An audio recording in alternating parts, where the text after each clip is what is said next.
Welcome to 10-Minute Murder, brief and bingeable true crime. Hi, I'm Joe, I'm the host, and thank you for joining today. And I need to let you know about a brand new thing on the internet. You're gonna love it. Well, maybe not love it, you might like it. It's a Facebook group for 10-Minute Murder. But Joe, don't you already have yes, I have a Facebook page for 10-Minute Murder already. This one's a Facebook group. There's a big difference. My plan is to make the page solely dedicated to this podcast. Everything you see and hear on this podcast, you can find it on the Facebook page for 10-Minute Murder. Now, the group I look at as more of like a discussion. It doesn't have to be related to this podcast necessarily. It can be breaking news in the world of true crime. It can be where we're discussing cases that you can hear on this podcast. But there, it's more of a discussion type of thing, and you can post things as well. It doesn't have to be me all the time. But I hope for that to be eventually turn into just a big discussion page about the world of true crime. All right, now here comes the confusing part. How to tell you how to get to the group. I don't really know. I wish I was more prepared at this point, but I'm not. But here's what I can tell you. If you go to the 10-Minute Murder Facebook page, I put a link there that takes you to the group. And to get to the page, you just type in 10-Minute Murder into the search bar and it's going to pop up. It might pop up the group too. I don't really know how it works. But as far as at this moment, that's the quickest way I can tell you how to get there. If this is your first time listening to 10-Minute Murder, please subscribe now so that you can catch up on all of the back episodes. It's 300 plus at this point. You can catch up on all those episodes, plus never miss any new ones. Connect with me on social media, see the visuals that we're talking about here in the podcast. And if you like this episode, please leave a rating and review at any place that's possible. Your positive feedback is helpful and it's very much appreciated. Go to 10minutemurder.com for all things related to 10-Minute Murder. Now to today's story.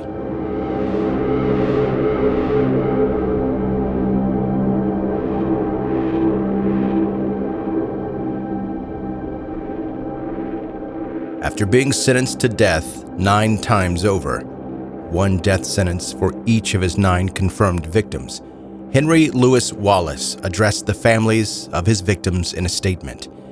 He told them, quote, "None of these women, none of your daughters, mothers, sisters, or family members in any way deserved what they got. They did nothing to me that warranted their death."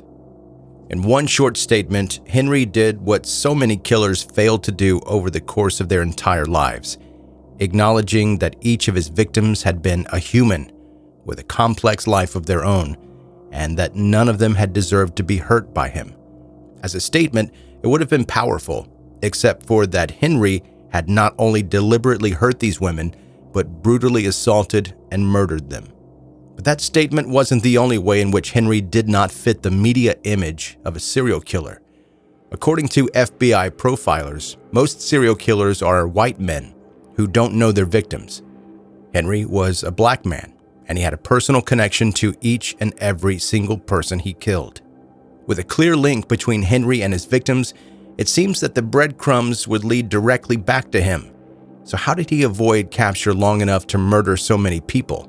And why did he do it? On the surface level, it seems as if the motive was money. Each of Henry's victims was robbed after their death, and he used that money to fuel one of his greatest vices, his addiction to crack. However, the motive ran much deeper than that. In reality, Henry attacked his victims because of his sexual desires, his need to have control, and the ability to inflict fear. This characteristic is very similar to fellow serial killers like Ted Bundy. Getting money to fuel his addiction was a bonus, but it wasn't why he killed. Born in South Carolina, Henry had been well-liked and popular in high school. Popular to the point where nobody laughed when a 6-foot-tall teenager signed up to be the only guy on the school's cheerleading squad. It's more common now, but in the early 1980s, that's basically social suicide. College wasn't for him. He ended up working at a local radio station, calling himself the Night Rider, earning himself praise for his smooth voice and relaxed manner. Henry liked working in radio, and he could have been happy there, but one day he was caught stealing a bunch of CDs and was immediately fired. With no job and no plans, Henry joined the Navy in 1985. While he was there, he got married, made friends, and started to work his way up through the ranks. His performance as a sailor was almost flawless, but the end of his career was undignified. He was caught attempting to commit burglary close to the naval base and then discharged from service. It was only because of his immaculate performance during his time as a sailor that he avoided being stamped as a dishonorable discharge. After 8 years, Henry was trying to hold down a steady job with little success and also making an attempt to remember how to be a civilian. But he was struggling with these things, and his wife told him that she wanted to leave him. With no money and few options, Henry moved back home to Charlotte, North Carolina, where his family lived. It felt like he was right back where he started, just a teenage boy who had thrown away his job working in late-night radio. Although Henry had certainly dabbled in drugs before, his true addiction to substances began around this time. His life was unstable and his future was uncertain, but when he was using crack cocaine, he felt good. Crack became an expensive emotional crutch for Henry, and to support it, he got a job as a manager at a Taco Bell restaurant. He also attempted to move on from his ex-wife, finding love again, and he met a lady named Sadie McKnight, who quickly became his girlfriend. The killings began in June 1992, when a young black woman, Caroline Love, vanished seemingly into thin air.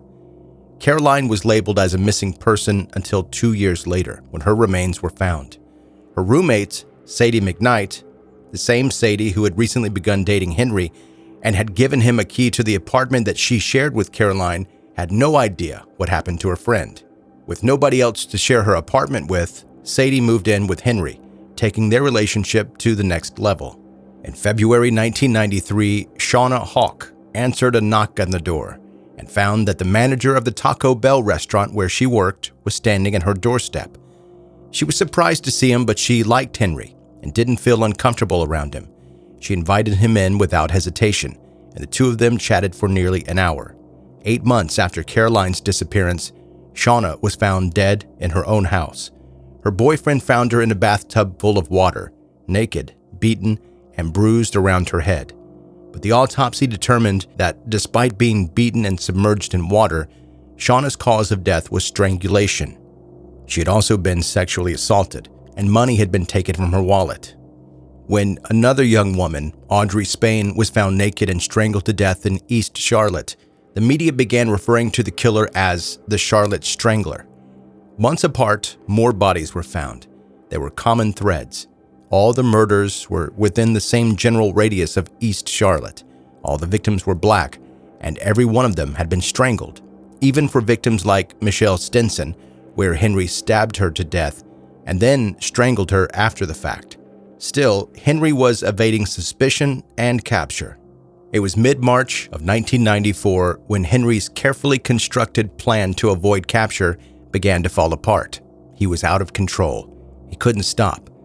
If a screw had been loose in his head, it had somehow fallen out of whatever it was holding together. He needed the robberies to fund his drug habit, and he needed the sexual assault and violence to scratch the itch inside of him. Up until this point, he'd been cautious at every scene, cleaning away fingerprints and DNA evidence and making sure that he waited until things quieted down to kill again. Now he was in a state of gluttony, riding the constant high of murder. He began to get sloppy. For want of a better term, he went on a killing binge. Between the 9th and the 11th of March, Henry committed 3 separate murders, 1 per day. It was a massive change from the several month-long gaps he'd been deliberately leaving in the past. The public, terrified. Police investigators, frustrated. Suddenly, there was a light bulb moment in the room. They had cross-referenced the names of the acquaintances with the names of the victims and noticed that even though the victims weren't acquainted with each other at all, there was one name that kept popping up, a man that they knew in some way: Henry Louis Wallace. Valencia Jumper had been friends with Henry's sister, and Betty Balcom had been friends with his girlfriend Sadie. Caroline Love had been actually Sadie's roommate at the time of her disappearance, and Henry managed the Taco Bell restaurant where the 2 victims, Audrey and Shauna, worked. Over and over, Henry Wallace, Henry Wallace, Henry Wallace. How had they missed this? The police department was left desperately trying to justify why it had taken them so long to figure out the link between all of these missing women. They faced a serious accusation from the public that they had neglected the case because of Henry's victims. They were black. The argument that they gave was they had no experience with serial killers, and prior to Henry's last killing spree, the FBI had refused to help them investigate due to the belief that the killings were not related. During his interview, Henry was forthcoming with information, readily walking them through each of the murders he committed. He forced them to step into his shoes, reliving from his perspective the crime in grotesque detail. The investigators were shocked by the contrast between his demeanor and what he was telling them, and at one point, one of the investigators asked Henry if he believed he could have schizophrenia, because he didn't seem to be a bad guy. Henry was quick to reply, saying, "No, there's only one Henry, a bad Henry." When you find out that a loved one is a killer, you remember every detail of your relationship with them in a new light. For Henry's girlfriend, Sadie, this new lens led to a grim realization. Throughout their entire relationship, he'd been giving her constant gifts of jewelry, but she had no idea where he got it from.